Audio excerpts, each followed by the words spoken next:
여러분 가이드러너라고 혹시 들어보셨어요? 가이드러너? 이게 이제 뭐 아실 텐데 이제 시각장애인들이 어떤 뭐 경주 같은 것을 뛸 때 대회에 참여해서 마라톤이나 이제 그런 스포츠 활동을 할 때 시각장애인들 앞이 안 보이니까 옆에서 가이드를 해주는 그런 러너의 역할을 하는 사람들을 가이드러너라 그래요.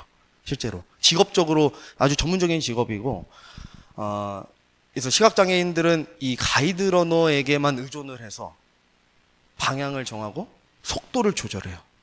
왜냐하면 눈앞에 뭐가 있는지도 모르고 뭐 커브가 있을 수도 있고 뭐 장애물이 있을 수도 있으니까 오직 러너에게만 의존을 하게 돼 있어요. 이 시각장애인은. 근데 재밌는 건 뭐냐면 가이드러너와 시각장애인이 이제 훈련을 많이 할 거 아니에요, 계속. 근데 이들이 훈련할 때 제일 많이 하는 게 뭐냐면 뭐 이런 피지컬적인 훈련이 아니라 소통을 그렇게 많이 한다 하더라고요. 그래서 뭐 시시때때로 이 가이드러너가 시각장애인에게 방문해서 뭐 계속 상담을 하거나 말을 해주거나 뭐 아니면 뭐 물어보거나 안부를 전하 계속 그런 식으로 어떻게든 소통을 하는 것을 무엇보다 중요하게 생각한다고 합니다.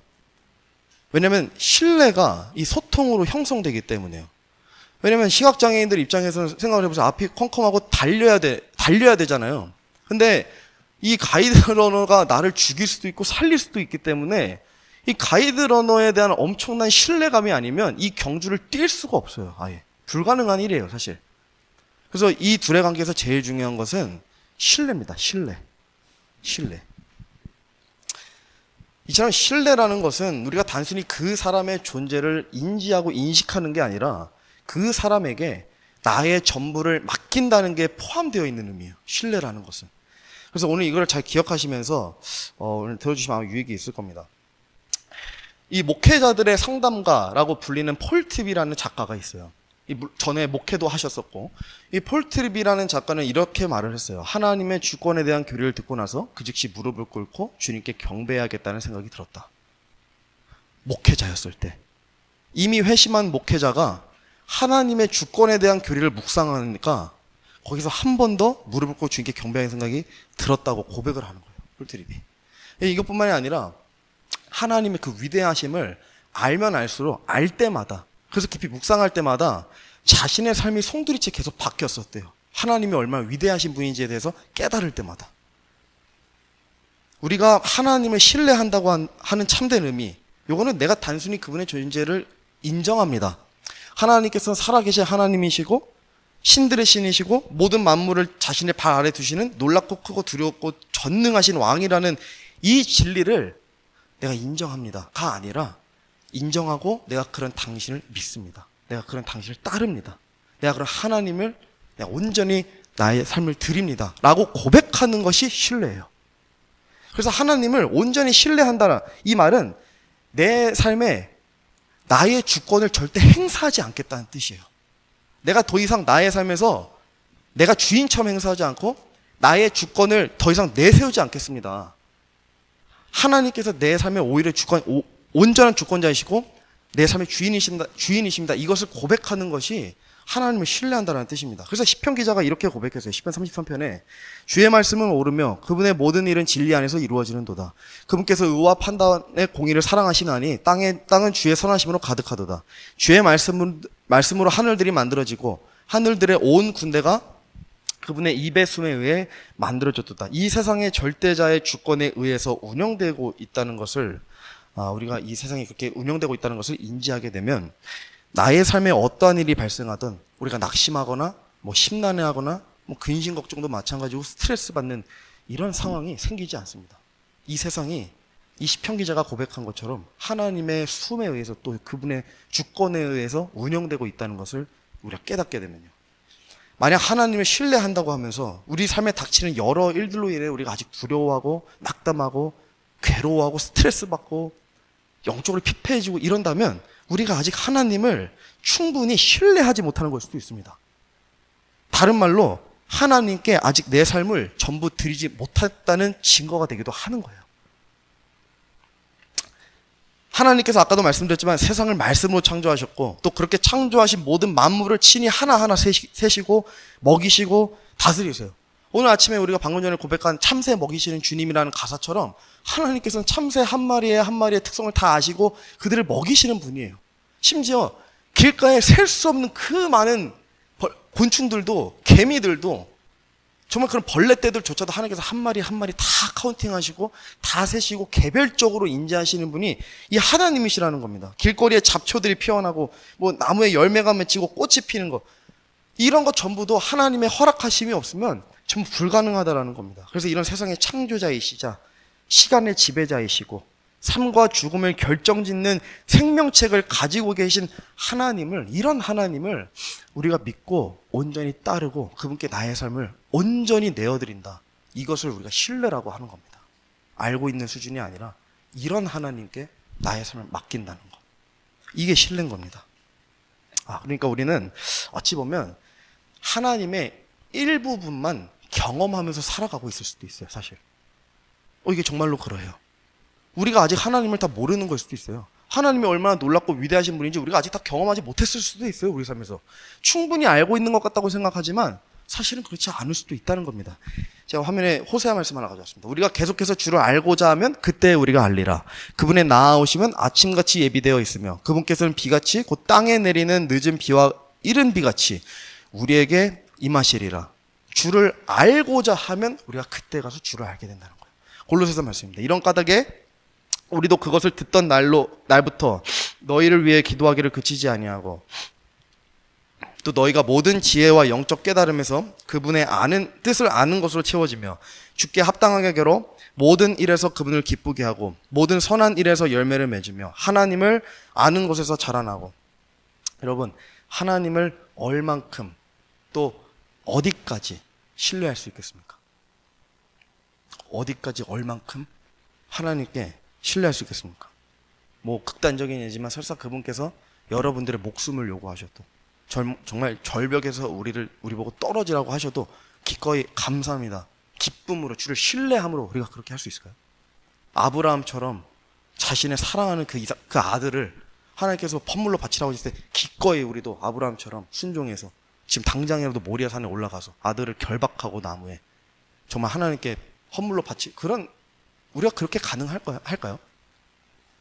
모세처럼, 또 뿐만 아니라 신약의 제자들처럼 정말 예수님께서 우리를 부르시는 그 한마디, 나를 따르라, 이 한마디를 신뢰하고 우리가 가지고 있는 모든 직장과 우리가 가지고 있는 모든 재산 다 포기하고 예수님 한 분만 따를 수 있겠습니까? 어디까지 얼만큼 신뢰할 수 있겠습니까? 이제 오늘 본문 말씀의 배경은 우리가 방금 이사야서 이 31장이요, 열왕기하에도 등장하는 배경이에요. 이제 이사야는 이제 잘 아시겠지만 히스기야와 동시대 사람이었습니다. 그래서 히스기야 왕에게, 물론 이사야는 그때 나이가 굉장히 들었지만 이사야는 히스기야 왕의 이제 그때 남유다 왕국의 또 예언자였고 대언자였고 히스기야 왕이 조언자였어요. 남유다 배경이거든요, 지금 이사야 31장이. 그래서 히스기야 왕이 통치하는 남유다 왕국에 아시리아 제국이 쳐들어왔어요. 쳐들어와가지고 제2의 행정도시까지 이미 점령을 한 상태의 배경이에요, 지금 정확하게. 그래서 히스기야가 아시리아 제국이 두려워서 이집트를 의존하려고 하는 그 순간에 이사야가 이렇게 지금 책망하는 거예요, 오늘 본문 말씀처럼. 근데 우리가 이거를 좀 본격적으로 살펴보기 전에 히스기야가 원래 어떠한 사람이었는지를 좀 살펴볼 필요가 있습니다. 지금 이 사건이 일어나는 이제 열왕기하 18장 우리가 초반부를 좀 보시면 제가 화면에 띄워놨나요? 화면에 띄워놨군요. 제가 읽어보겠습니다. 그가 주 이스라엘의 하나님을 신뢰하였으니 그러므로 그 이후에 유다의 모든 왕들 가운데 그와 같은 자가 없었고 또한 그 이전에도 없었더라. 그가 주를 굳게 붙들고 그분을 따르는 일에서 떠나지 아니하며 주께서 모세에게 명령하신 그분의 명령들을 지켰더라. 주께서 그와 함께 계심에 그가 어디로 가든지 형통하였더라. 그가 아시리아 왕을 배반하고 그를 섬기지 아니하였으며. 제가 화면 안 띄웠네요. 그래서 히스기야는 하나님을 신뢰함으로 지배국이었던 아시리아를 배반하고 또 우상들을 제거하고 하나님의 율법들, 그 모세의 율법들을 다시 회복시킨 인물이에요. 이제 선대 왕까지만 하더라도, 히스기야 13대 왕인데 그 전까지만 하더라도 물론 여러 굴곡은 있었지만 이 아시리아의 지배국이었어요, 사실 남유다가 거의. 그래서 아시리아의 눈치를 보고 아시리아를 따라서 아시리아가 섬기는 그 신을 똑같이 섬겼어요, 남유다가. 그래서 역대 왕들도 마찬가지고 우상들을 세우고 산당들에서 우상들에게 헌물을 바치고 이런 아주 타락한 배경이 남유다 왕국이었는데 그게 수십 년 또는 100년 이렇게까지 지속되다가 히스기야가 왕으로 이제 즉임하고 나서 이런 종교 개혁을 일으킨 겁니다. 믿음으로 하나님을 신뢰해서. 그죠? 그래서 산당들을 제거하고 하나님 말씀을 회복시킨 겁니다. 이사야가 히스기야와 함께했던 시대를 보면 이때는 이제 아시리아 제국이 고대 근동 지역을 벌벌 떨게 하던 시대였어요. 이 굉장히 두려운 제국이었어요. 바빌론 제국도 아니었어요. 그때 당시에는 바빌론이 굉장히 연약한 나라였어요. 감히 뭐 명함도 못 내밀 정도의 아주 연약한 그런 나라였어요. 바빌론이. 아시리아가 거의 고대 근동을 다 지배했다고 보시면 돼요. 그리고 지금 이따가 시간이 되면 살펴보겠지만, 11개 17장에서 이미 아시리아에 의해서 북이스라엘이 멸망을 한 뒤에 지금 이 배경이에요. 굉장히 두려웠던 제국이에요, 사실. 그냥 하나의 어느 일개 나라가 쳐들어오는 수준이 아닙니다. 그래서 이런 아시리아 제국이 지금 이 남유다를 점령하려고 쳐들어온 겁니다. 근데 재밌는 건 이때 당시 그나마 이 아시리아 제국에 필적할 수 있는 하나의 나라가 있었는데 그게 오늘 살펴본 이집트였어요. 이집트. 그나마 이집트가 이 아시리아 제국에 그나마 필적할 수 있는 군사력을 가지고 있었다는 겁니다. 자, 본문 1절 좀 보겠습니다. 우리 지금 이 성경책 펴두신 데 읽으시면 됩니다. 도움을 구하러 이집트로 내려가는 자들에게 화가 있을지어다. 그들은 말들을 의지하고 병거들이 많음으로 병거들을 신뢰하며 기병들이 심히 강함으로 기병들을 신뢰하면서도 이스라엘의 거룩하신 분은 바라보지 아니하고 주를 찾지도 아니하는도다. 주를 찾지도 아니하는도다. 지금 기록된 내용에 따르면 아시리아가 두려워서 의지하려고 했던 이집트의 병거들과 기병들은 어때요? 굉장히 강한 수준으로 지금 나오죠. 1절 보니까. 근데 지금 그게 단순히 강한 정도가 아니고 지금 여기 뭐라 되어 있냐면 그들은 말들을 의지하며 병거들이 많음으로 기병들이 심히 강함으로. 그죠? 하나님께서 사실 성경을 보면 전능하시기 때문에 쉽게 아예 안 놀라시는 분이에요. 그러니까 뭐에 특별히 되게 감명을 받고 놀라시는 분이 아니거든요, 하나님께서는. 근데 성경을 보면 이런 표현들이 있어요. 뭐 요셉도 외모에 대해서, 사울도 외모에 대해서 준수하게 생겼더라, 또는 뭐 잘생겼다. 이 말은 진짜 잘생기고 진짜 우리가 생각하는 것보다 훨씬 준수하게 생겨서 이런 표현들을 쓰시고, 오늘 본문 말씀도 마찬가지예요. 이것도 힘이 강함으로. 근데도 불구하고 놀라시지도 않는데 이런 표현을 쓰신다는 건 이유가 뭐냐면 하나님께서 우리에게 읽는 자들에게 경각심을 주시기 위함이에요. 또한 강조하기 위함이에요. 힘이 강하다.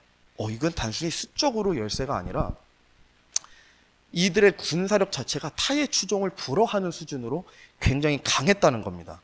그죠? 여러분, 이집트라는 나라 잘 알고 계실 겁니다. 이제 아까도 말씀드린 것처럼 이제 바빌론 제국이나 아시리아 제국을 정말 거의 필적하는 힘을 가지고 있던 제국이었어요. 뭐 지식적으로나 문명적으로나 군사적으로 압도적인 국가였던 건 역사적으로도 사실이지만 성경을 봐도 그러해요. 남유다 왕국과 북이스라엘이 찢겨졌을 때, 그때 르호보암과 여로보암이 이것을 찢었을 때, 르호보암이 남유다를 1대로 처음 섬겼을 때 배경을 보면 역대기 아마 그게 12장에 살펴보지 않겠지만 12장을 가서 보면 이집트의 그때 파라오의 왕의 이름이 시삭이었거든요. 근데 시삭이 르호보암을 제끼려고 남유다를 쳐들어왔어요. 근데 이때 쳐들어온 숫자가 정확히 기록되어 있는데 거기 보시면 1200대의 병거와 6만 명의 기병들을 데리고 쳐들어왔다 그래요. 이거를 이제 어느 뭐 신학자는 아니고 어느 성경 이 바이블 빌리버가 현대 군사력으로 재밌게 비교해놓은 표가 있어서 좀 봤는데, 뭐 추정치라서 뭐 전부를 제가 가져오진 않았지만 이 현대 군사력으로 계산해본 이 참고용으로 보시면 1200대의 병거가 현대 군사력으로 따지면 최소 100대 이상 또는 200대 이상의 전차 수준이래요. 그러니까 몇백 대 수준의 전차 수준을 가지고 지금 이 남유다 왕국을 이집트 시삭이라는 파라오가 쳐들어온 거예요. 이 역대기 10장을 가서 보면. 그리고 기병대 6만 명을 데려왔다 그래요. 여러분, 이 전쟁에서 기병대가 사실 제일 중요하거든요. 일반 보병보다도 기병대가 사실 이 과거에서는 거의 전부였어요. 기병대가 가장 많은 나라, 그리고 기병대가 가장 강력한 기병대를 가지고 있던 제국이 어디였냐면 몽골 제국이 있어요. 몽골 제국. 몽골 제국은 이 오직 기병대 단일 전략으로 뭐 북유럽, 서유럽 할 거 없이 뭐 인도 북부 지역이랑 또 저기 어디야 뭐 폴란드도 그렇고 저기 러시아도 마찬가지고 다 점령했어요. 이 몽골 제국이 기병대로만. 근데 그때 당시 몽골 제국이 데려왔던 기병대의 수가 9만 명이에요. 거의 거기에 필적하는 수를 이집트가 가지고 있었다는 겁니다. 자국을 보호할 만한 군사력을 제외하더라도. 굉장히 강한 국가예요, 이집트는. 그죠? 그래서 아시리아 제국이 침공했을 때 아무리 믿음의 사람이고 하나님을 신뢰한 히스기야라 하더라도 남유다 왕국의 존폐의 위기 앞에서는 이집트가 제일 먼저 눈에 들어왔을 수밖에 없어요. 이렇게도 강한 국가니까. 당연한 거예요. 왜냐면 아까도 말씀드린 것처럼 이 바로 전장에서 이미 히스기야가 왕으로 있을 때, 자기가 왕으로 있을 때 제6년에 북이스라엘이 아시리아 제국에서 멸망을 했어요. 여러분 이게 얼마나 히스기야에게 공포스러운 소식인지 아세요? 생각해 보세요. 몇백 년, 200~300년 동안 북이스라엘과 남유다는 라이벌 관계였어요. 서로가 서로를 한 번도 점령한 적이 없어요. 근데 그렇게나 라이벌처럼 여겨지던 북이스라엘 왕국이 3년인가 4년 만에 아시리아 제국에 의해서 점령당한 거예요. 그러니까 남유다 왕국의 히스기야 입장에서는 얼마나 두렵습니까? 얼마나 두렵겠어요. 야, 이젠 우리도 끝났다. 끝났다. 야, 우리 끝났다, 진짜. 우리 죽었다. 아시리아 제국이 포로로 삼는 그 과정들을 보면, 역사적으로 보면 극악무도합니다. 사실 바빌론 제국만큼처럼 극악무도해요, 이들이. 그거를 아는 남유다 왕국의 백성들과 신하들과 왕인 히스기야는 얼마나 공포스럽겠어요. 두 눈이 뽑히고 사지가 절단되고 이런 과정 속을 겪는다 생각을 해보세요, 여러분. 잠을 못 잡니다. 목숨, 정말 존폐의 위기 앞에 놓인 거예요, 남유다 왕국이. 두렵고 떨리고 스트레스 받는 소식인 겁니다. 그죠? 그래서 남유다 왕 히스기야에게 제일 먼저 눈에 들어온 건 하나님이 아니라 강대국이었어요. 아니, 분명히 아까 우리가 살펴본 것처럼 히스기야는 하나님을 신뢰함으로 그가 어딜 가든지 형통했다 그러고 이후에 있을 모든 남유다의 왕들보다도 가장 으뜸인 왕이라고 여겨졌어요. 이런 왕이 이집트를 지금 의존하는 겁니다. 결정적인 순간에서 그 신뢰가 갑자기 무너진 거예요. 하나님에 대한 신뢰가. 열왕기하 18장 제가 또 이어서 읽어보면 랍사게가 이거 이제 아시리아 사람입니다. 랍사게가 그들에게 이르되 너희는 이제 히스기야에게 말하라. 위대한 왕 곧 아시리아 왕께서 이같이 말씀하시되 네가 신뢰하는 이것이 과연 무슨 확신이냐. 네가 이르기를 내게 싸움 있을 계략과 능력이 있다 하나 그것들은 헛된 말이라. 네가 이제 누구를 신뢰하기에 나를 배반하느냐. 보라, 이제 네가 이 상한 갈대 지팡이 이집트를 신뢰하는도다. 사람이 그 지팡이를 의지하면 그것이 그의 손에 들어가 손을 찌르리라. 이집트 왕 파라오는 그를 신뢰하는 모든 자에게 그와 같으냐. 중요한 건 뭐냐면 이집트 왕 사네립도 아시리아를 본인들을 두려워해서 히스기야가 하나님을 아니라 이집트를 의존했던 사실을 너무 잘 알고 있었어요. 너무 잘 알고 있었어요. 이게 전형적으로 마귀가 공격하는 방식입니다. 우리가 의존하는 것을 항상 쳐요, 마귀가. 이 지금 정확히 알고 있는 거예요. 그죠? 여러분, 여기서 히스기야가 하나님을 끝까지 신뢰하지 못했던 이유를 살펴볼 수 있어요. 분명히 아까도 말씀드린 것처럼 하나님을 신뢰해서 산당들을 제거하고 경제적으로 무역적으로 모든 손실을 감수하고서라도 아시리아로부터 이 반아시리아 세력을 형성하면서 그 문화를 끊어냈던 인물이에요. 우상들 다 철거해버리고 하나님의 말씀을 다시 꺼내고 들고 와서 백성들에게 법적으로 읽게 하고 율법을 회복시켰던 인물이 히스기야예요. 백성들의 민심을 하루아침에 잃어버릴 수도 있어요. 하루아침에. 신하들의 민심을 하루아침에 잃어버릴 수 있고 자기가 죽을 수도 있어요, 정말로. 근데 믿음으로 강행한 거예요, 종교개혁을. 그래서 많은 신학자들이 얘기하기를 이 세상에서 제일 처음 종교개혁을 일으켰던 인물이 누구냐 하면은 히스기야를 지목해요. 1517년에 마틴 루터가 있었잖아요. 주전 700년경에는 히스기야가 있었다 그래요. 이미 마틴 루터보다 한참 먼저 전에 종교개혁을 강행했던 인물이 거의 버금가는 목숨을 걸고 했던 거예요. 왕이지만.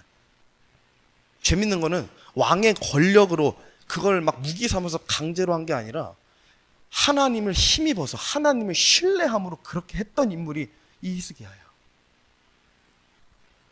그죠? 근데 우리가 여기서 왜 이 결정적인 순간에 아시리아 제국이 목숨을 위협하니까 이 결정적일 때 왜 하나님에 대한 신뢰가 무너졌냐면 히스기야가 이집트를 계속 염두에 두고 있었기 때문이에요. 염두에 두고 있었기 때문에. 많은 사람들도 마찬가지, 저도 마찬가지고 말로는 우리가 하나님 믿습니다, 예수님 믿습니다, 따릅니다. 나 기독교인이고 나 독립침략이고 나 킹제이스 하지만 우리 마음 어딘가 한순간에 이미 보험이 있을 수도 있어요, 사실. 결정적인 순간에 내가 하나님보다 먼저 찾을 그 보험, 그 카드를 예비해 두고 있다는 거예요, 많은 사람들이. 저도 마찬가지고. 이거 철저히 깨부셔야 돼요.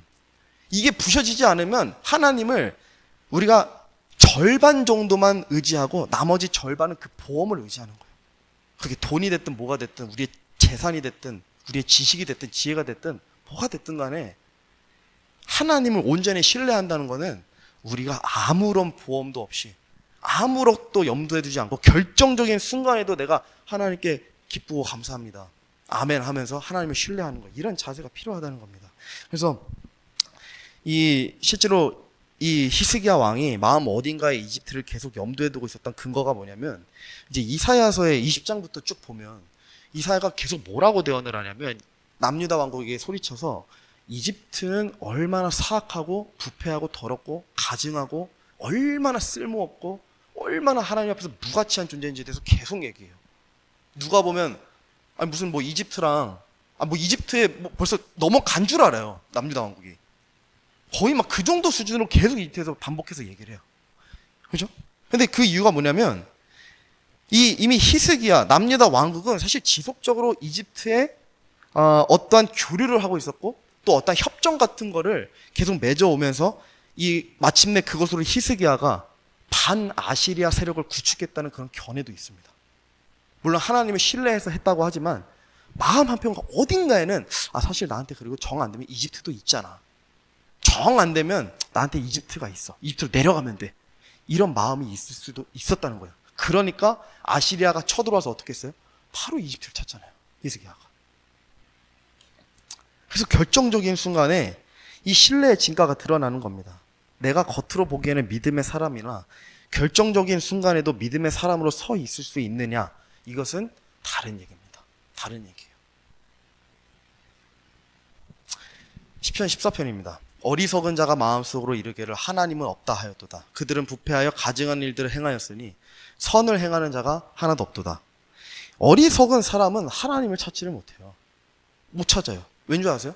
하나님을 찾지 아니하려고 하기 때문에. 하나님이 안 계셔서 못 찾는 게 아니에요. 하나님은 없다, 하나님은 계시지 않는다, 하나님은 내 삶에 그렇게 강력하게 임하시지 않을 것이다 라고 못을 박아두니까 하나님을 못 찾는 겁니다. 시편 말씀이에요. 한번 이거 잘 들어보세요. 네가 이 일들을 행하였을지라도 내가 잠잠하였더니 네가 나도 전적으로 너와 같은 줄로 생각하였도다. 그러나 내가 너를 책망하고 그것들을 네 눈앞에 차례대로 놓으리라 하시는도다. 22절 핵심이에요. 하나님을 잊어버리는 자들아, 잊어버리는 자들아, 이제 너희는 이것을 깊이 생각할지어다. 그렇지 아니하면 내가 너희를 갈기갈기 찢으리니 건질 자가 없으리라. 하나님을 잊어버리는 자들에게 하나님 뭐라고 하세요? 내가 전적으로 너와 같은 줄로 생각하였도다. 네가 착각하고 있다. 그러면서 얘기하잖아요. 하나님을 잊어버린 자들아, 너희는 이걸 깊이 생각해라. 내가 너희를 갈기갈기 찢으리니 건질 자가 없으리다. 여러분, 우리가 많은 사람들이 착각하는 한 가지가 있어요. 그건 뭐냐면,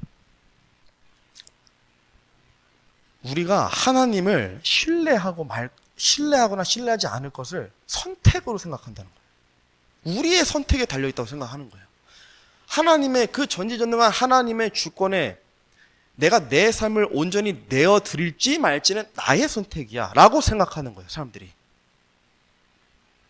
자유의지가 있기 때문이잖아요. 이제 리버럴 쪽에서는 이 자유의지를 사용해서 우리가 하나님을 선택해도 기뻐하시고 하나님을 선택하지 않아도 기뻐하신다라고 얘기하지만 그들의 핵심 교리거든요. 얼마나 이단적이고 비성경적인 교리인지 몰라요, 이게. 여러분, 자유의지에 대한 성경적 정의가 이렇습니다. 자유의지가 주어진 것은 우리가 로봇처럼 살지 아니하고 우리가 자발적으로 우리의 자유를 가지고 의지를 가지고 하나님을 기쁘시게 하는 선택을 하기 위해서 주어진 거예요. 자유의지를 가지고 하나님을 신뢰하지 않는 것을 선택하기 위해서 자유의지가 주어진 게 아니라 하나님을 우리가 자발적으로 기쁘시게 하고 하나님께 순종하게끔 하시기 위해서 이 자유의지를 허락하신 거예요. 근데 사람들은 착각하는 거예요. 자유의지를 주셨으니까 내가 하나님을 선택할지 말지 이건 내 선택이네.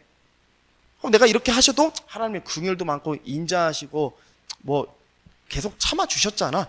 이렇게 착각을 하는 거예요. 그런 자들에게 뭐라고 하세요? 네가 내가 너와 전적으로 똑같은 줄 착각하는도다.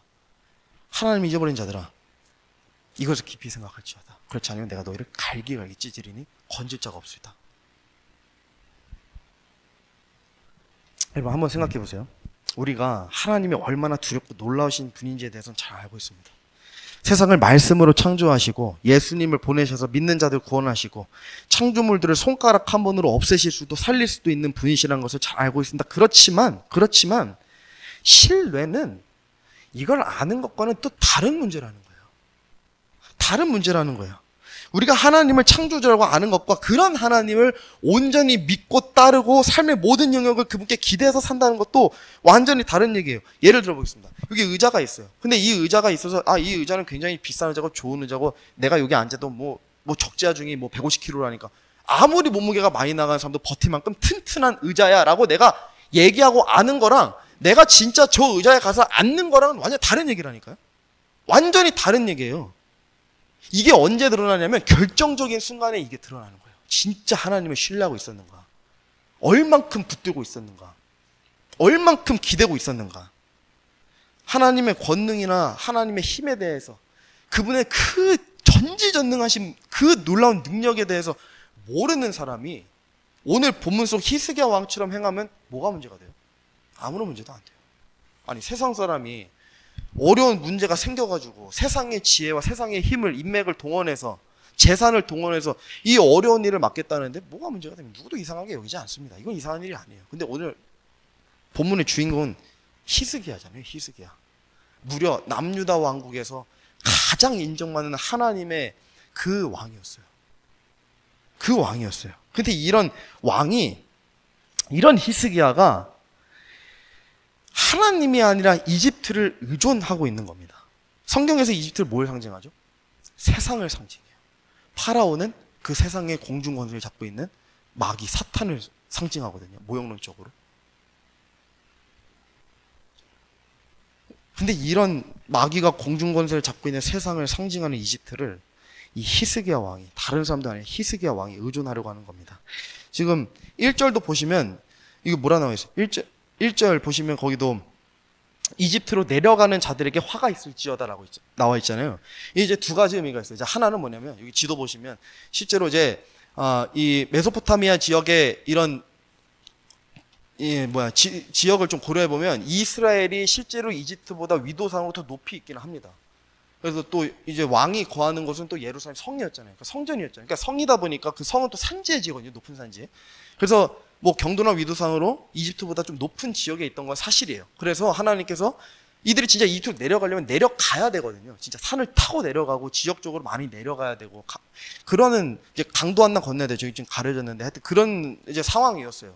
그래서 이런 자들에게 이제 염두하시고 내려가는 자들에게 화가 있을지어다라고 얘기하신 것도 있지만 사실 저는 조금 더 영적으로 보고 싶은 게 뭐냐면 이게 원어를 또 고려해도 그렇고 이게 이들이 영적으로 내리막길을 걷는다는 의미도 있습니다. 영적으로 내리막길을 걷는다. 그러니까 하나님께서 높이 세우시고 친히 다스리시고 구원하신 이 왕국이 영적으로 계속 오르막길을 걸어서 성장해야 되는데 성화의 과정을 거쳐야 되는데 지금 이들이 계속 편한 길, 그 넓은 길, 세상의 길로 내려가려고 하는 거예요. 계속 편하게. 이게 편하잖아요. 내려가는 게 훨씬 더. 그걸 염두에 두고 이들의 책망을 하는 그런 구절로도 볼 수 있다는 거예요. 그래서 이 원리를 우리가 만약에 깨닫잖아요. 그러면 하나님의 분노가 굉장히 정당하게 느껴져요. 지금 이렇게 화를 내시는 이게 전혀 이상하지 않고 오히려 정당하게 느껴져요. 이 분노가. 그죠? 생각해보세요. 이집트는 이 하나님께서 히브리 민족을 건지신 곳이잖아요. 건지셔가지고 백성 삼으시고 왕의 백성이잖아요. 왕께서 친히 백성 삼으시고 원하는 대로 다 해줬어요. 왕을 달래요. 내가 하나님께서 왕인데 왕을 달래요. 줬잖아요. 사울도 주고 다윗도 주고 솔로몬도 다 줬어요. 지금도 주고 있고 계속 하나님께서 이 히스기야 같이 뭐 안 들어준 게 없어요. 뭐 고기를 먹고 싶다 해서 고기 주고 앞이 안 보일까 막 낮에는 구름 기둥, 밤에는 불 기둥까지 세워가면서 그렇게 하나님께서 원하신 대로 달래시면서 주의 뜻을 성취하고자 이들을 계속 달래면서 해오신 거예요. 그들을 이집트에서 꺼내시면서 핍박받던 그 이집트에서. 근데 지금 히스기야 왕은 어때요? 내가 다시 저기로 내려가고 싶은 거예요. 내려가는 거예요. 그런 이집트 다시 내려가는 거예요. 남유다 왕국의 사람들이 역행하는 거예요. 구원받기 전으로, 구출받기 전으로, 하나님의 그 은혜를 경험하기 전으로 뭐가 져서 저 세상으로 다시 돌아가는 거예요. 지금 남유다 왕국이. 이게 얼마나 하나님께서는 가증스럽고 토하고 싶으셨겠어요. 그죠? 그 분노가 지금 오늘 본문 2절 3절에 기록되어 있는 거예요. 제가 읽어보겠습니다. 그럼에도 그분께서는 또한 지혜로우심으로 해악을 가져오시고 자신의 말씀들을 취소하지 아니하시며 악을 행하는 자들의 집을 대적하여 일어나시고 불법을 행하는 자들을 돕는 자들을 대적하여 일어나시리라. 그런데 이집트 사람들은 사람이요 신이 아니며 그들의 말들은 육체요 영이 아니니라. 주께서 자신의 손을 뻗치시면 돕는 자도 넘어지고 도움을 받는 자도 쓰러져서 그들이 모두 함께 망하리라. 여기 보세요. 주께서 자신의 손을 뻗치시기만 하면 돕는 자, 이집트도 넘어지고 도움을 받는 자, 남유다 왕국도 쓰러져서 그들이 모두 함께 망하리라. 이걸 누가 하실 수 있다고요? 하나님께서 하시는 분이시라고요. 아까 시편 말씀에 딱 정확히 일치하는 거예요. 남유다 왕국에 하나님이 계속 참아주시고, 우리가 우상을 숭배해도 뭐 생각보다 그렇게 심하게 뭐 채찍질 안 하시고 괜찮네. 그러니까 하나님께서 지금 이 얘기가 그 얘기예요. 내가 너와 같은 줄로 생각하는구나.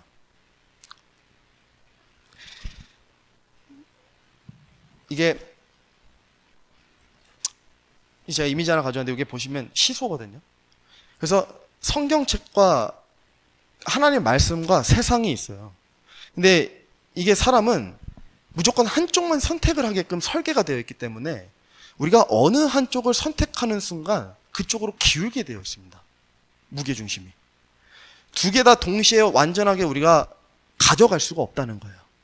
무조건 하나를 선택하면 어느 쪽으로 조금이라도 더 기울 수밖에 없는 게 인간이 설계됐어요. 그렇게 설계되었어요. 만들어지고. 이 세상의 원리가 그렇게 되어 있습니다. 그래서 우리가 성경 말씀을 의지하게 되면 우리가 성경 말씀으로 우리의 삶이 쏠리게 되어 있고, 우리가 세상을 의지하게 되면 성경 말씀보다 세상을 더 신뢰하고 우리의 마음을 두게 되어 있다는 거죠. 우리가 어떤 것을 신뢰하느냐에 따라 우리가 죄를 지을 수도, 창조주를 기쁘시게 할 수도 있다는 것이 성경의 진리입니다. 차이점 하나는 세상을 신뢰하는 것은 우리의 육신의 기쁨과 연관되어 있어요. 근데 반대로 하나님을 신뢰하는 것은 우리의 영적인 기쁨과 연관되어 있어요. 그래서 육신의 기쁨과 영적인 기쁨 중에 우리가 당연히 뭐 잘 아시겠지만 하나를 선택해야 된다면 무조건 영적인 기쁨입니다. 육신의 기쁨은 영적인 기쁨을 가져다 주지 못하는데 영적인 기쁨은 육신의 힘듦과 고난을 상쇄시켜 주거든요.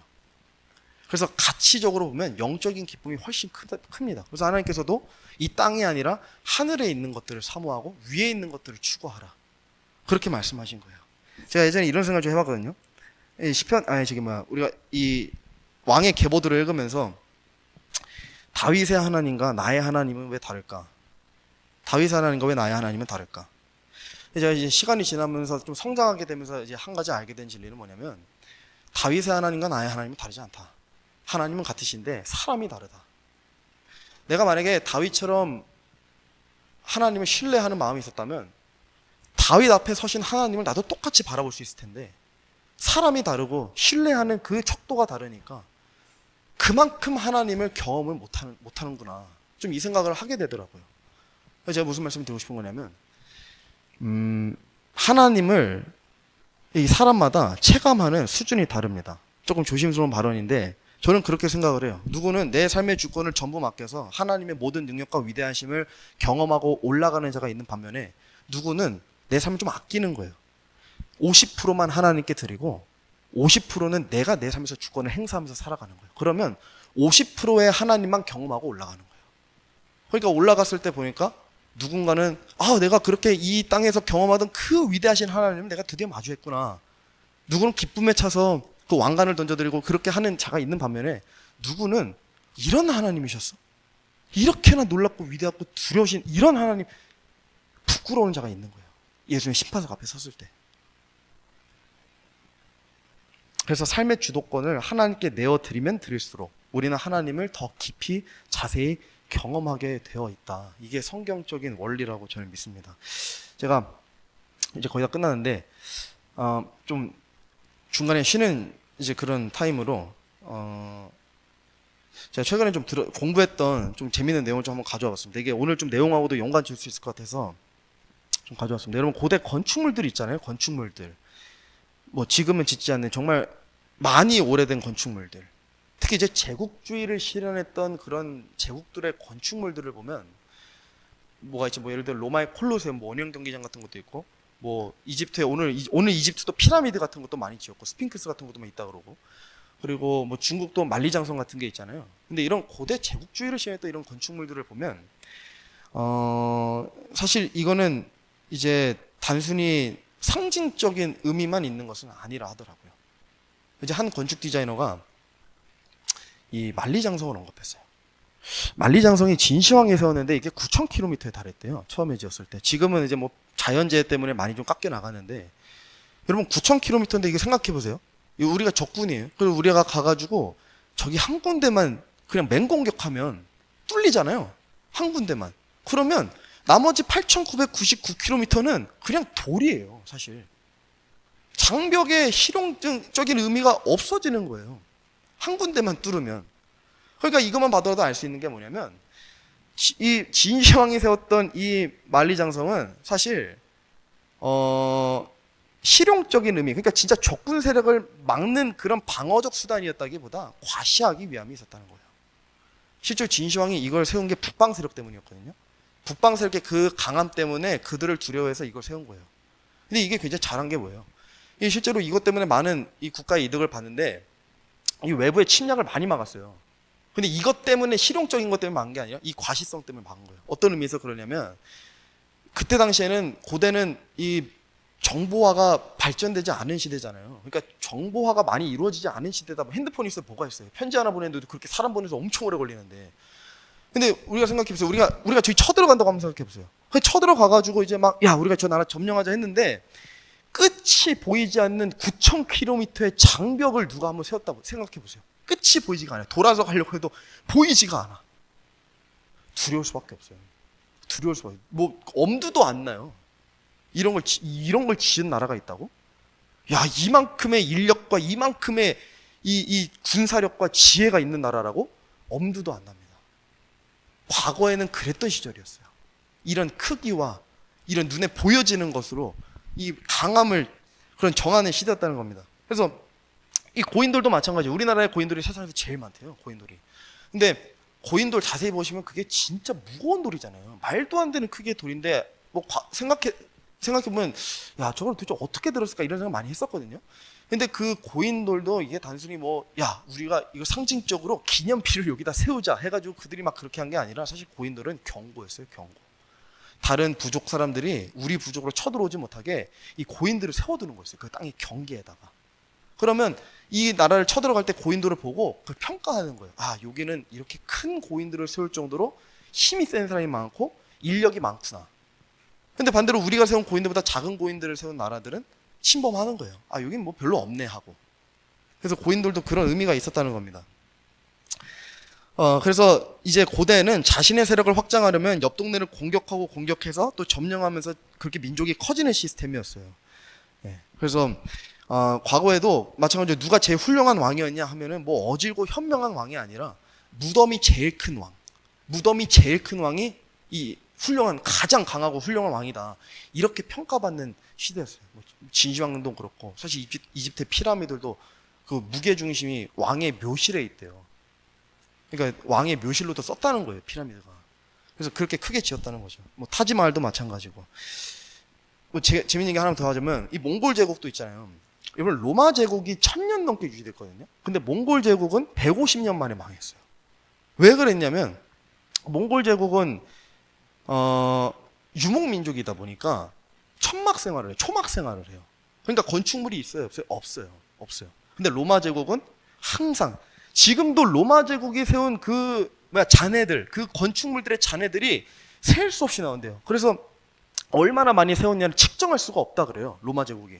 로마 제국이 이게 나라를 점령하면서 했던 항상 대표적인 일이 뭐였냐면, 어떤 걸 행했냐면 건축물을 항상 세웠어요. 크고 높은 건축물, 높고 크고 이런 건축물들을 항상 세웠다 그래요. 뭐 원형 경기장, 콜로세움 이런 것들 다 마찬가지로. 뭐 크기엔 제각각이겠지만. 그래서 그걸 보면서 그 식민지, 그러니까 그 점령당한 그 사람들은 두 번 다시 일어나지 못하게끔 하는 거예요. 두 번 다시 반역하거나 감히 뭐 로마 제국에 대항해서 뭐 그런 반세력을 꾸린다거나 이렇게 엄두도 못 내게 만드는 거예요. 그런 것들을 세우면서. 근데 몽골 제국은 그게 안 되니까 150년 만에 망했다 하더라고요. 그래서 이게 뭐 오늘의 이 기업들도 마찬가지예요. 뭐 롯데타워나 뭐 현대, GBC, 뭐 부르주알리파 이거 다 마찬가지인데 이런 것들을 높이 짓는 이유가 사실 이런 과시하기 위함도 적지 않게 있다. 미국의 1960년대부터 1980년대, 90년대까지 미국이 가장 높은 건물을 가장 많이 보유하고 있는 그런 보유국이었거든요. 근데 미국이 90년대부터는 더 이상 짓지 않았어요. 엠파이어 스테이트 빌딩이나 쌍둥이 빌딩 같은 것도 다 있었는데 더 이상 짓지 않았어요, 미국이. 왠지 아세요? 91년도에 소련이 붕괴했대요. 그러니까 더 이상 지을 필요가 없는 거예요. 부동의 1위니까 이제. 그래서 실제 미국은 그때부터 이 90년대 짓지 않았다고 합니다. 이제는 누가 뭐 명실상부 이 딱 1위가 됐으니까 전 세계에 소련이 붕괴하면서. 그래서 이처럼 오늘 본문에 등장하는 이집트도 예외가 아니라는 거예요. 이 고대에도 건축물을 굉장히 많이 지었어요. 주로 피라미드를 많이 지었는데 뭐 작은 피라미드부터 시작해서 여러분 잘 아시는 뭐 세계 불가사의라고 불리는 뭐 기자의 대피라미드까지 몇백 개가 된대요. 이런 피라미드 굉장히 많이 세워왔어요. 고대에서부터. 그래서 후대의 이스라엘 사람들, 그러니까 지금 오늘 이 본문 말씀에 이 이스라엘 사람들은 출애굽을 겪은 그 믿음의 선조들로부터, 그걸 경험했던 선조들로부터 들었을 거 아니에요. 이집트가 얼마나 대단한 나라고, 얼마나 이 지식적으로, 문명적으로, 이 과학적으로 많이 발달한 나라고, 듣도 보도 못한 그런 건축물들 많이 짓는 나라고. 그래서 실제로 출애굽하고 나서 백성들이 이집트로 돌아가고 싶어 했잖아요. 그걸 그리워해서. 그러니까 그런 것들 많이 들었기 때문에 이 이집트에 대한 그런 로망, 이집트를 정말 우상 숭배시하는 어떠한 그런 마음 한켠에 그게 계속 남아 있었을 거라는 겁니다. 마귀가 그래서 항상 이렇게 일합니다. 마귀가 우리를 이 절망하게 하고 우리를 낙심케 하고 우리를 스트레스를 주기 위해서 마귀는 항상 작은 문제를 크게 보여줘요. 진짜 코딱지만한 문제를 달처럼 보여줘요. 이 감히 뭐 대적할 수 없게, 그 문제 앞에서 쓰러지고 넘어지게끔 일어나서 믿음으로 하나님 신뢰함으로 내가 주님을 위해서, 내가 주님을 믿고서 내가 이 문제를 해결하겠다, 이런 생각 감히 꿈도 못 꾸게 짓밟아 버리는 거예요. 가장 효율적으로 일하는 게 마귀잖아요. 작은 문제로 사람을 넘어뜨리기 위해서 큰 문제로 보여주는 겁니다.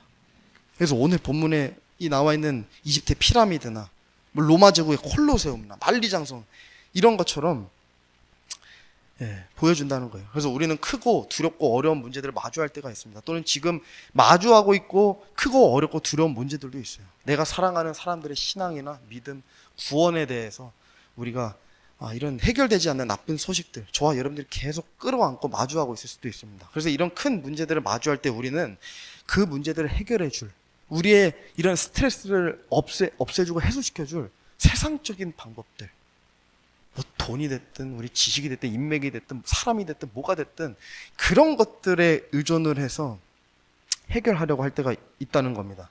시편 말씀입니다. 어떤 자들은 병거를 신뢰하며 어떤 자들은 말을 신뢰하나 우리는 주 우리 하나님의 이름을 기억하리로다. 그들은 낮추어지고 쓰러졌을 때 우리는 일어나서 똑바로 서리로다. 이게 이제 7, 8절이 비교문인데 제가 한번 이렇게 읽어볼게요. 어떤 자들은 병거를 신뢰하며 어떤 자들은 말을 신뢰하나 그들은 낮추어지고 쓰러졌을 때 우리는 주 우리 하나님의 이름을 기억하리로다. 우리는 일어나서 똑바로 서리로다. 결과값이 나와 있는 거예요. 세상을 신뢰하는 자들은 낮추어지고 쓰러질 수밖에 없어요. 언젠가는 영적으로 됐든 육체적으로 됐든 그렇게 될 수밖에 없어요. 하나님의 이름을 기억하는 사람들은 결정적인 순간에도 일어나서 똑바로 서 있을 수 있다는 겁니다. 결정적인 순간에도. 그래서 이것만 잘 기억하더라도 오늘 본문 속 히스기야처럼 결정적인 순간에 하나님의 신뢰를 저버리는 그런 대참사가 일어나지 않다는 겁니다. 좀 빠르게 좀 읽어보겠습니다. 이후에 이제 이사야의 책망을 듣고 이제 정신을 차린 히스기야가 어떻게 하나님께 고백하는지를 보면 제가 오늘 결론적으로 어떤 메시지를 좀 전해드리려고 했는지 깨달으실 수 있으실 거예요. 자, 열왕기하 19장입니다. 이제 이사야의 그 책망을 들은 직후에요. 히스기야가 사자들의 손에서 편지를 받아 읽고는 주의 집에 올라가 그것들을 주 앞에 펴놓고 주 앞에서 기도하여 이르되 그룹들 사이에 거하시는 주 이스라엘의 하나님이여 주 곧 주만 홀로 땅의 모든 왕국과 하나님이시니다. 주께서 하늘과 땅을 만드셨나이다. 주여 귀를 기울여 들으소서. 주여 눈을 여시고 보시옵소서. 사내립의 말들을 들으시옵소서. 아시리아 왕입니다. 그가 살아계신 하나님을 모욕하려고 그를 보내었나이다. 주여, 진실로 아시리아의 왕들이 민족들과 그들의 땅을 멸하고 또 그들의 신들을 불에 던져 싸우니 그들은 신이 아니요 사람의 손으로 만든 것, 즉 나무와 돌임으로 그들이 그 신들을 멸하였나이다. 그런즉 주 우리 하나님이여, 이제 간청하건대 이제 우리를 그의 손에서 구원하옵소서. 그리하시면 땅의 모든 왕국이 주 곧 오직 주만 주 하나님인 줄 알리이다 하니라. 깨달으셨는지 모르겠지만 회심할 때, 회개할 때, 하나님께 돌아갈 때 제일 먼저 해야 되는 게 이거예요. 지금 어디 히스기야가 잘못했습니다, 지금 죄송해요, 용서해 주세요, 어디 있어요? 없어요.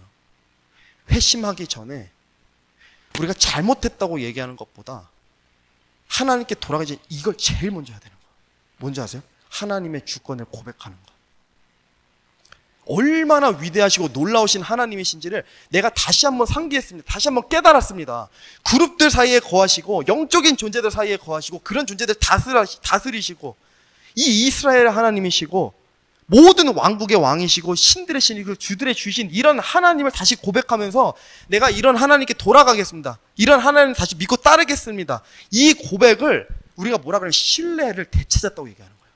하나님에 대한 신뢰를, 주님의 주권을 고백하면서 되찾는 거예요. 이게 제일 먼저 이루어져야 돼요. 회심할 때, 우리가 회개할 때. 잘못했어요 이런 것보다도 하나님이 얼마나 놀라우신 분인지 우리가 이걸 다시 고백하는 것이야말로 이런 하나님을 신뢰하겠다, 이 의지가 비춰질 수 있는 겁니다. 우리가 어떤 하나님을 믿고 있는지 신뢰하고 있는지 잘 생각해 보셔야 돼요. 그냥 착한 하나님, 온유한 하나님, 그냥 그런 저런 하나님, 어떤 하나님이세요? 여러분들이 생각하시는 하나님? 여러분이 믿고 있는 하나님이 한 줄로 정의하면 어떤 하나님이세요? 제가 한 줄로 정의한 하나님이 이런 하나님이시거든요. 몸은 죽여도 혼은 능히 죽이지 못하는 자들을 두려워하지 말고 오직 혼과 몸을 능히 지옥에서 멸하시는 분을 두려워하라. 참새 2마리가 1아사리온에 팔리지 아니하느냐. 그러나 너희 아버지의 허락 없이는 그 중에 하나도 땅에 떨어지지 아니하리라. 오직 아버지께서 너희 머리털까지도 다 세셨나니 그러므로 너희는 두려워 말라. 너희는 많은 참새보다 더 귀중하니라. 우리나라의 참새가 하루에 몇 마리 죽을까요? 2만 마리 이상이 죽어요. 2만 마리. 연간 800만 마리에서 1000만 마리가 죽어요. 참새가. 이런 참새, 하루에 2만 마리씩 죽어나는 이런 참새를 생각해보세요. 한 마리 한 마리 다 하신다니까요.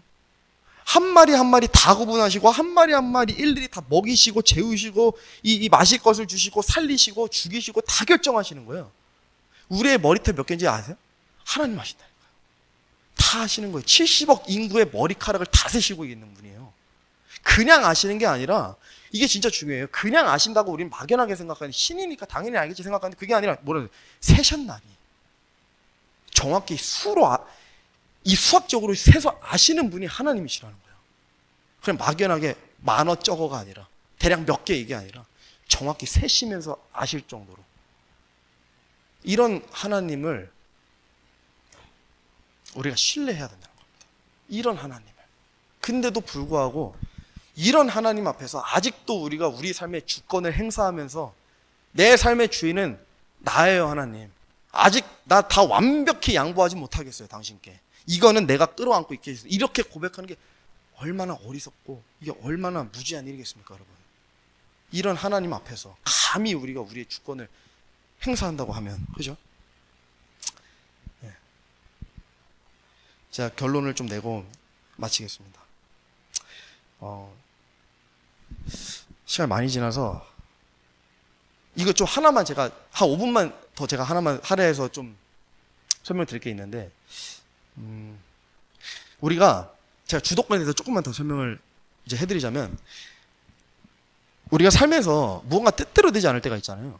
근데 제가 이걸 곰곰이 생각을 해봤어요. 저는 살면서 뭐가 제 뜻대로 한다면 정말 화가 많이 날 때가 많았어요. 특히 부부관계에서. 그러니까 진짜 그런 얘기를 아내한테 많이 했어요. 아, 왜 이것도 못해? 왜 이렇게 못해? 근데 사실 아내 입장에서는 이렇게 하고 싶어서 또는 이렇게 해야 되는 게 맞다고 생각해서 그렇게 한 건데, 저는 그걸 강제하려고 했었거든요. 제 딸한테도 마찬가지고. 그래서 이것 때문에 사실 결혼 초창기부터 중간까지만 해도 정말 많이 스트레스를 받았어요. 제가 스스로. 너무 내 뜻대로 안 돼서. 이 가정이 내 뜻대로 안 돌아가서.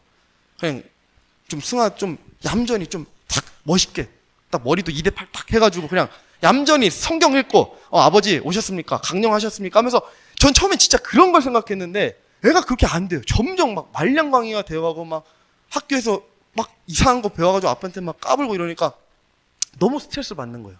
근데 제가 진짜 좀 웃겨서 얘기해서 그런데 사실 제 진짜 고백이거든요.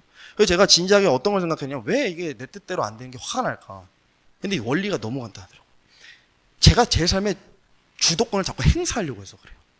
그러니까 제가 좀 간단하게 표를 가져왔는데 이걸 쉽게 설명하려고 우리가 하나님의 영역에 있고 사람의 임무가 있어요. 그러니까 저는 딱 이 파란색 원 안에서만 행동하면 되는데 내가 내 뜻대로 안 되는 거를 이 빨간색 원인데 이것까지 내가 하려고 하니까 자꾸 스트레스를 받는 거예요. 그러니까 쉽게 말해서 우리가 할 수 있는 일들은 내 통제권 안에 있잖아요. 그러니까 힘들지가 않아요. 스트레스를 받지 않아요. 내가 할 수 있으니까. 근데 문제는 내가 언제 스트레스를 받냐면 아까처럼 제가 얘기한 것처럼 내 뜻대로 안 되는 것들, 내가 어떻게 해서 안 되는 것들은 내 통제권 밖에 있는 거예요. 그러니까 내 통제권 밖에 있으니까 통제가 불가능한 상황으로 여기고 불안해하고 심란해하고 근심을 하는 거예요.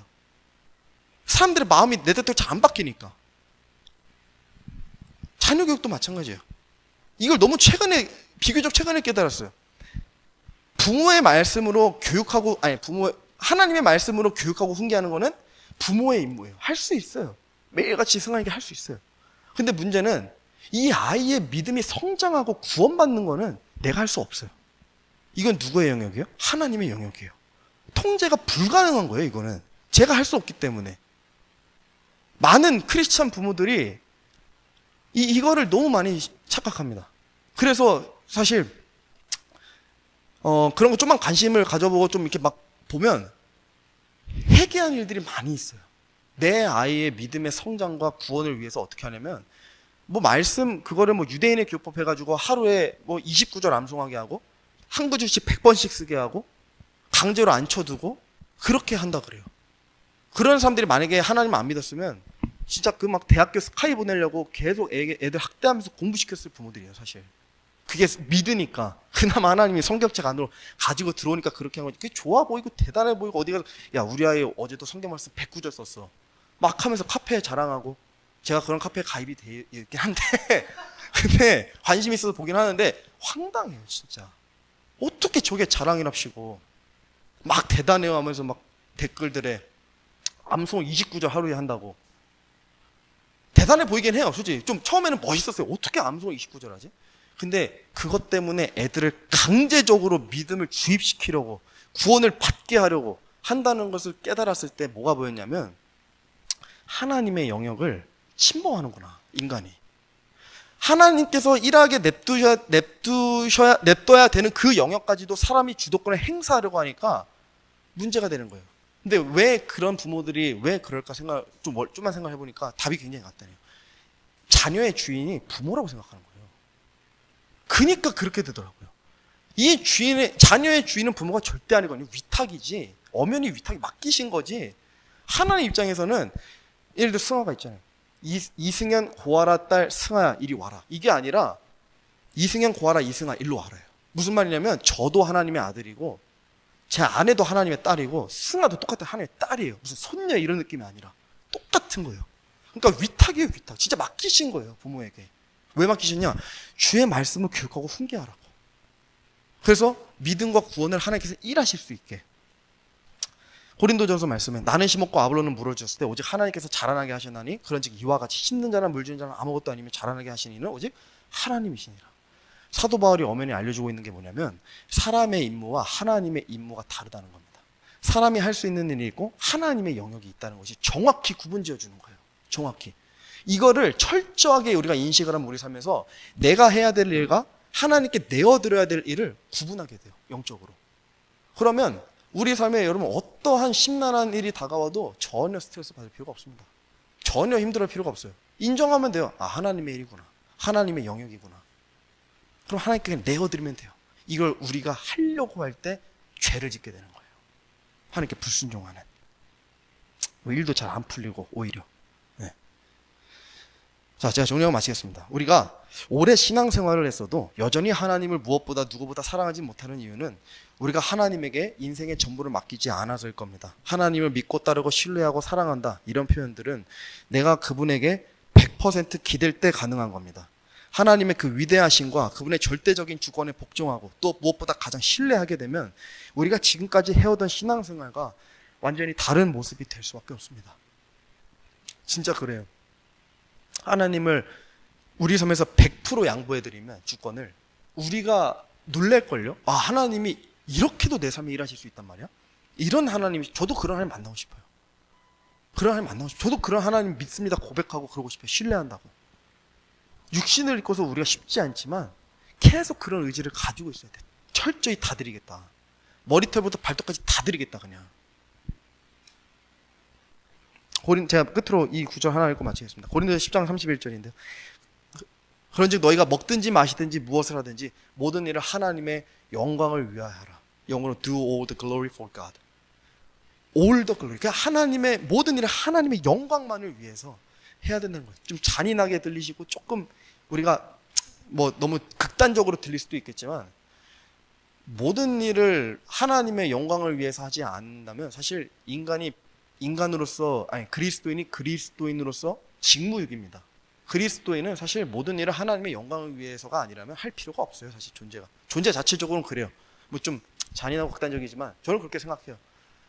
다만 하나님께서 우리가 그렇게 하지 않더라도 긍휼이 많으시고 인자하시고 자비하시기 때문에 그냥 그것도 합력해서 선을 이루시는 것 뿐이지, 본래 설계된 자체는 하나님의 영광을 위해서 설계되었고 또 그렇게 살아야 되는 거예요.